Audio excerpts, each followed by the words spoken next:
Ayer vimos la parte de nutrigenética, es decir, cómo nuestra genética, la genética de nuestro organismo, nos hace más o menos susceptible a ciertos alimentos, a ciertos componentes de los alimentos, cómo podemos metabolizar mejor o no ciertos alimentos. Pero la situación no es tan simple como simplemente un gen y una respuesta. Hay mucha complejidad y tras de esa complejidad están los aspectos de la epigenética.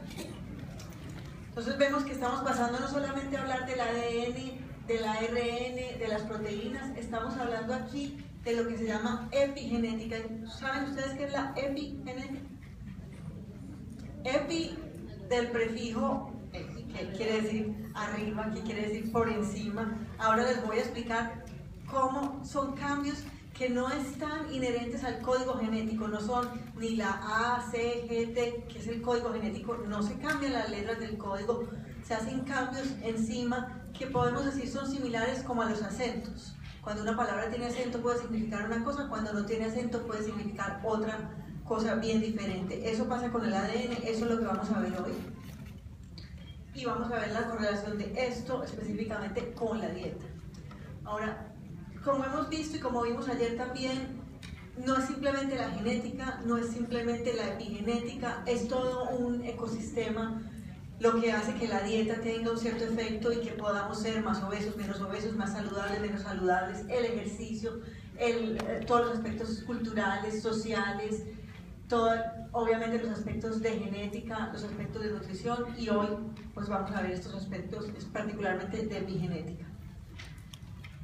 Un concepto importante que quiero que tengan muy claro es que de cierta forma tenemos una idea que la genética es como una bola de cristal. Ah, yo tengo el gen de la diabetes. Ah, yo tengo el gen de la hipertensión. Y como supuestamente tengo el gen de la diabetes, entonces con seguridad voy a desarrollar una diabetes. Pero ese no es el caso. La genética no es realmente un factor de determinismo, es un factor de susceptibilidad y de riesgo, y es un factor más bien probabilístico.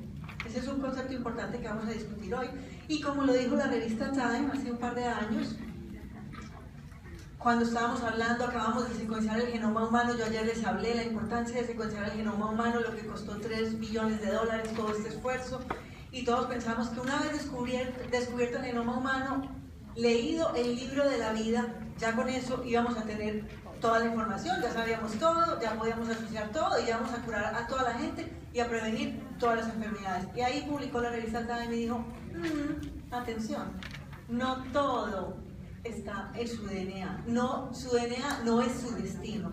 Y en particular lo que describían son algunos de los ejemplos que yo les voy a hablar hoy, era este concepto de epigenética, que no son ni variaciones en el ADN, ni mutaciones en el ADN, son cambios que vamos a llamar de metilación del ADN, que son los acentos, o acetilación de las histonas, que es donde se empaqueta el ADN. Todo esto lo vamos a mirar ahora.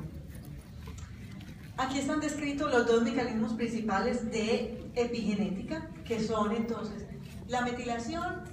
Son unos grupos metilo, como una especie de sombreritos que se agregan encima de las citosinas. El código genético tiene 4 letras: adenina, timina, citosina y guanina.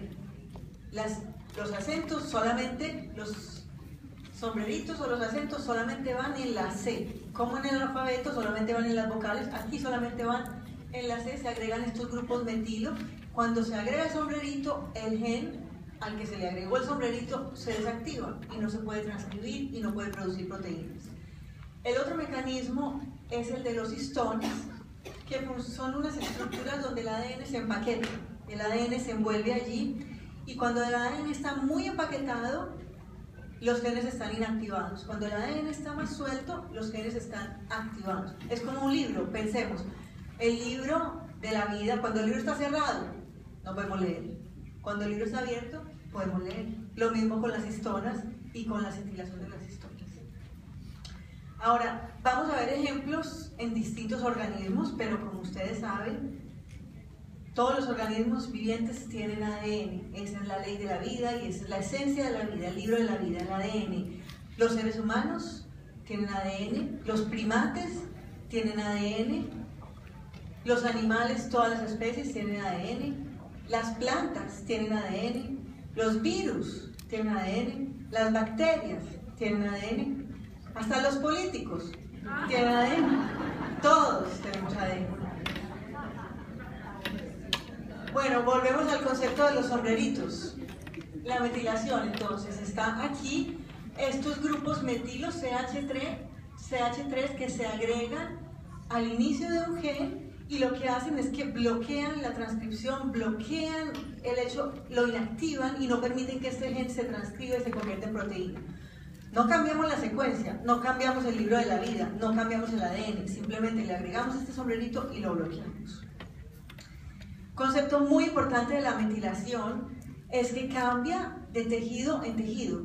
No todo, la piel, el pelo, el corazón, el hígado, todos los órganos de nuestro cuerpo tienen el mismo ADN, todos. Nacimos con el mismo ADN en todas las células, pero la piel no es lo mismo que el corazón, no es lo mismo que las células de la piel, no son lo mismo en todas partes.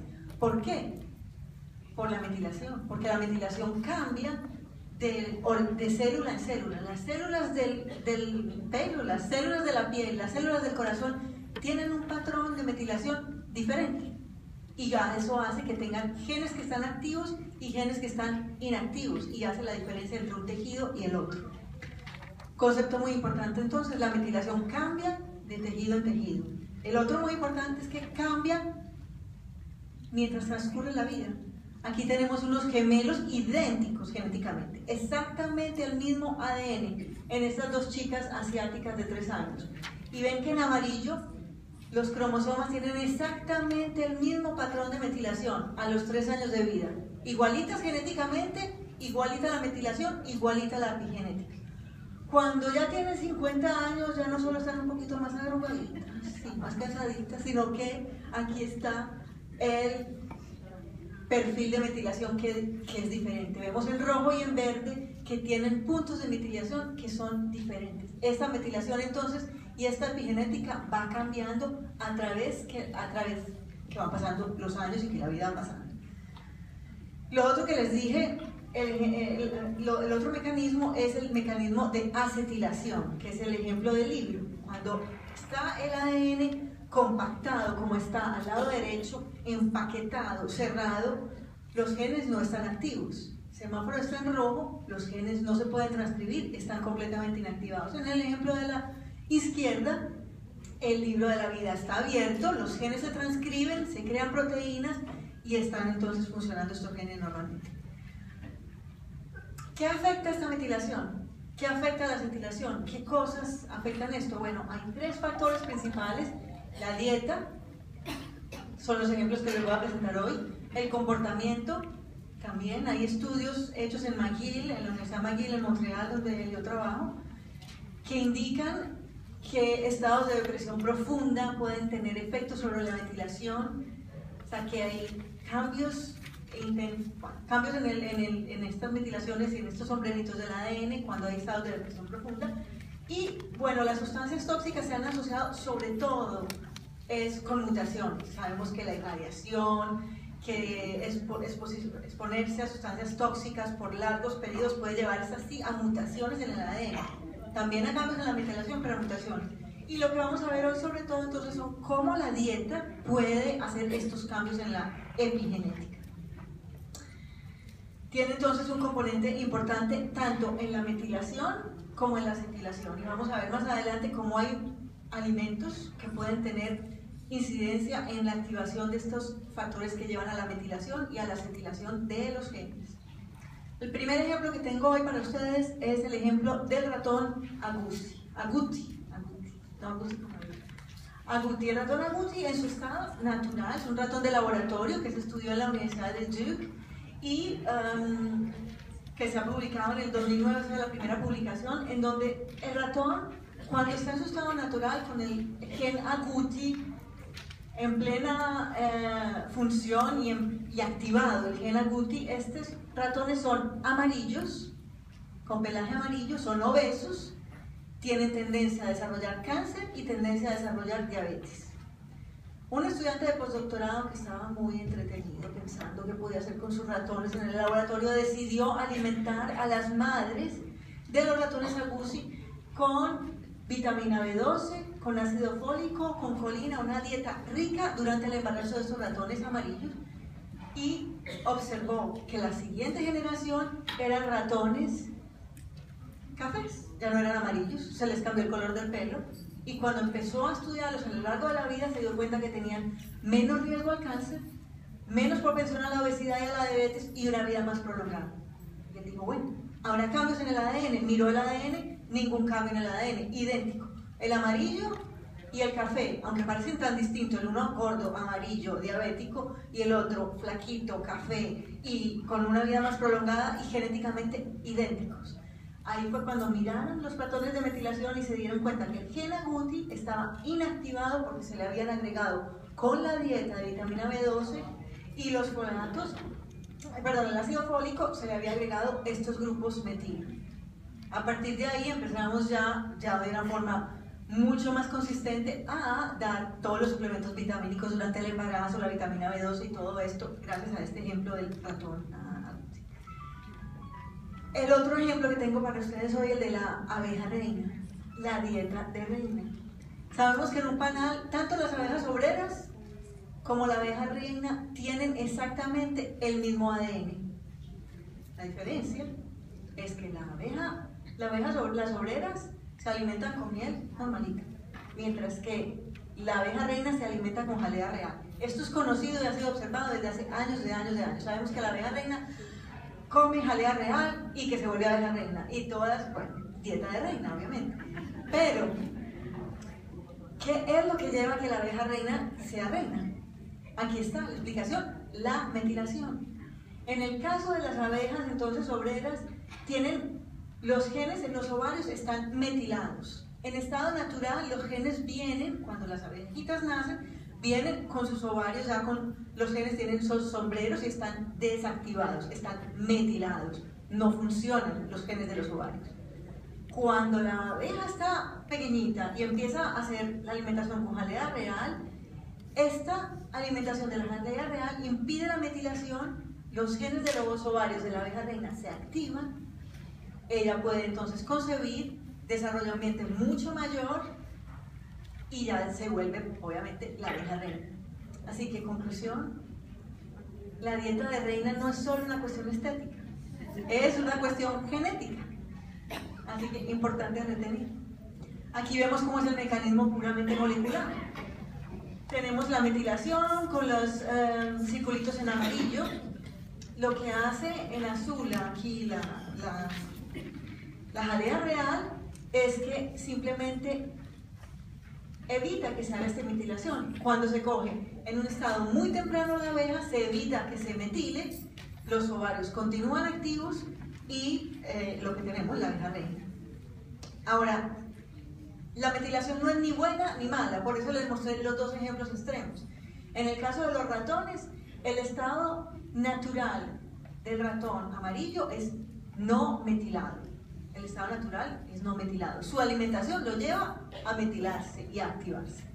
Y en el otro, el estado natural es metilado, es decir, inactivado, y cuando come la jalea real, el gen se activa y los ovarios están activos y puede tener entonces se convierte en la abeja reina.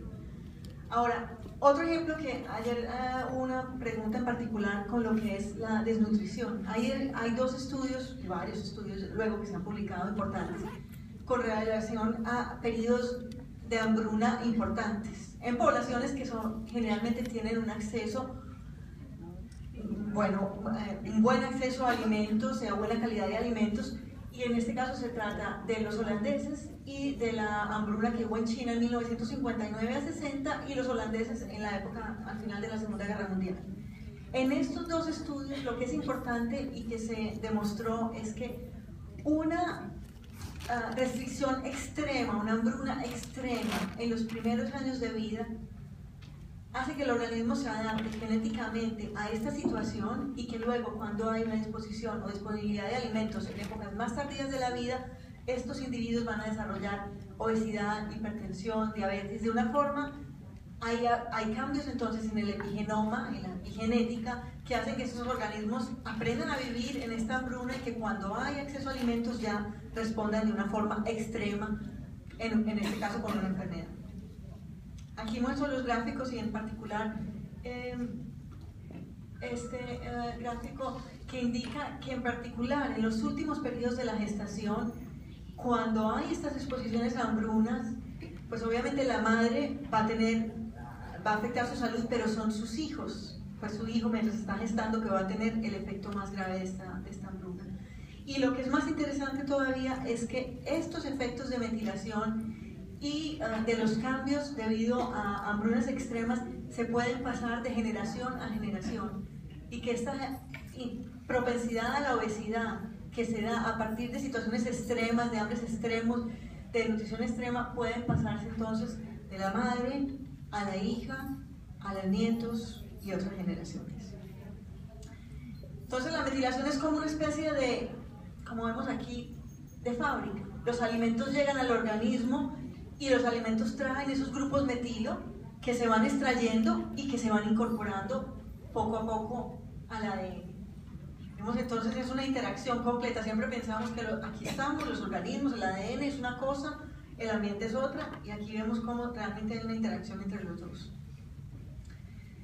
Como les dije, esta interacción entonces está basada en estos dos puntos, la parte de la metilación, que son los sombreritos, y la parte de la lectura del libro de la vida, que son la transcripción. Hay muchos estudios ahora que están asociando todos estos cambios en la metilación, en la centilación, en los humanos. Ya no estamos hablando de la abeja reina, ya no estamos hablando de los ratones amarillos o cafés, estamos hablando de los humanos, de la obesidad, enfermedades cardiovasculares, síndrome metabólico, el cáncer. Muchas enfermedades se están asociando, y ahora compañías farmacéuticas están desarrollando medicamentos para contrarrestar efectos de la metilación. Se ha visto que hay genes que se llaman los genes supresores de tumores, que son genes que evitan la producción de un tumor. Cuando estos genes están inactivados, es decir, metilados, si el gen que suprime el tumor está inactivo, el tumor se desarrolla.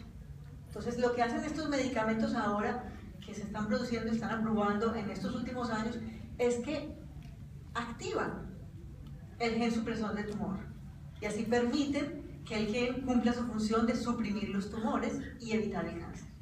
Son realmente conceptos revolucionarios, todos a partir de la genética, la genómica, y cómo se puede, digamos, manipular sin manipular. Siempre hablamos del concepto de eugenesia, de manipular el ADN, es muy peligroso, vamos a crear organismos nuevos y toda esta parte como de ciencia ficción. Aquí no estamos hablando de ciencia ficción, sino de realidad, y estamos hablando de manipulación, pero no estamos hablando ni un cambio deletero, ni un cambio, estamos hablando de cómo mejorar la salud utilizando estas herramientas de la genética. Ahora, ¿qué alimentos pueden tener una incidencia en la metilación? Aquí les estoy listando algunos de ellos que se conocen, como el té verde, el brócoli, la soya, la cafeína, que intuitivamente creo que todos sabemos que son alimentos muy saludables. Aquí estamos demostrando que realmente tienen una incidencia sobre la metilación, y algunos de ellos y otros sobre la acetilación. Entonces son conceptos importantes, como con nuestra dieta se pueden manejar realmente conceptos de genética. Podemos venir a cambiar el genoma humano, imagínense. Es realmente increíble. Yo espero que con esto los convencí ya un poco de que somos lo que comemos, eso lo saben ustedes. Pero somos lo que nuestras madres comieron, somos lo que nuestras abuelas comieron, y también somos lo que come nuestro microbioma. ¿Saben ustedes qué es el microbioma? Muy bien, aquí tenemos nuestro microbioma. Los miles de millones de microbios que hay alrededor de todo el organismo. Nosotros pensamos que estamos solos, pero no estamos solos. Vamos caminando con una nubecita de millones de microbios que nos rodean alrededor del cuerpo. Solamente en la boca de un individuo hay más microorganismos, más microbioma, más seres vivientes que en el planeta completo. Y eso aunque no lavemos los dientes, imagínense, aunque tengan la boca limpia. Es parte del equilibrio de nuestro organismo. En el tracto digestivo en particular, que es el que nos interesa hoy, porque hay incidencias de microbioma en la piel, obviamente todo lo que es el equilibrio con los eczemas y todo en medicina, se está ahora estudiando muchísimo el microbioma. En lo que es el tracto urinario también hay una componente de microbioma bastante importante, pero en el tracto digestivo se puede llegar a constituir 40-50% del tracto digestivo el microbioma, o sea, realmente un componente muy importante del tracto digestivo. Y vemos cómo tiene una incidencia importante también en la obesidad.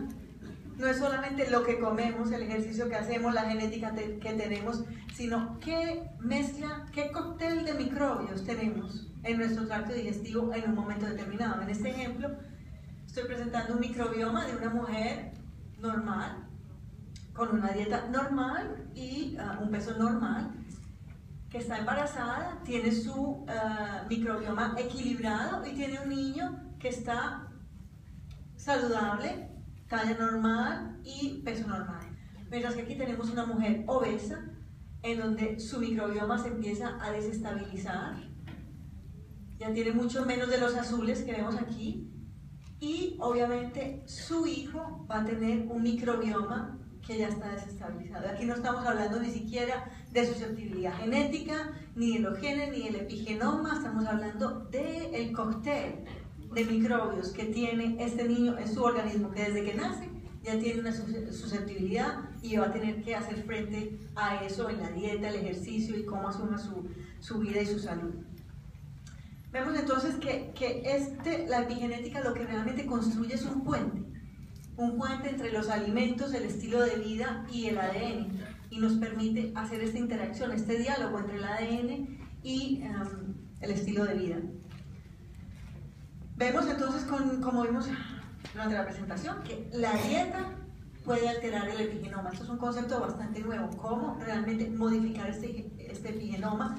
Tiene incidencia importante en enfermedades latentes y en enfermedades complejas, como las enfermedades cardiovasculares, la diabetes, las enfermedades neurodegenerativas y el cáncer. Y lo que vimos, hay alimentos, los que les presenté los ejemplos, que tienen estimuladores e inhibidores de la remodelación de la cromatina, de la metilación, de la acetilación. Lo más importante entonces, el concepto más importante de esta presentación hoy es esta interacción entre el gen y el ambiente y cómo esta interacción puede alterar nuestro genoma y cómo puede llevar a estados de salud o enfermedad por el desequilibrio en esta interacción. El genoma entonces no es como pensábamos cuando se secuenció el genoma humano en el 2003 y dijimos, como dije al principio, ya tenemos el libro de la vida, ya entendimos todo, ya sabemos todo. Es un mundo completo de interacción, el genoma es dinámico, cambia, y como les dije, no necesariamente son mutaciones, son cambios sutiles como los cambios del epigenoma. Interactúan directamente con el ambiente. ¿Qué estamos haciendo nosotros en Montreal? Varios proyectos tenemos en este momento en epigenómica y uno en particular es un consorcio internacional que está haciendo actualmente un mapeo del epigenoma. Así como se hizo el proyecto del genoma humano, se secuenciaron los 3 billones de letras, se repertorió cada uno de los cambios, cada una de las letras. Ahora estamos haciendo esto mismo con el epigenoma. Pero es bastante complejo porque obviamente el epigenoma varía, como les dije, de tejido en tejido, varía a través de la vida.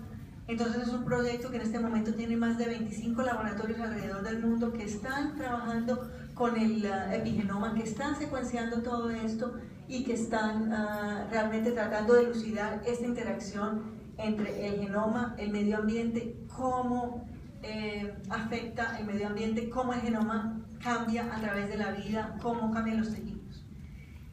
Bueno, y yo creo que con esto ya termino un poco más temprano y los dejo un poco más de tiempo para los que se quedaron esperando la rifa del test para saber cómo va su genoma influenciar su dieta. Muchísimas gracias.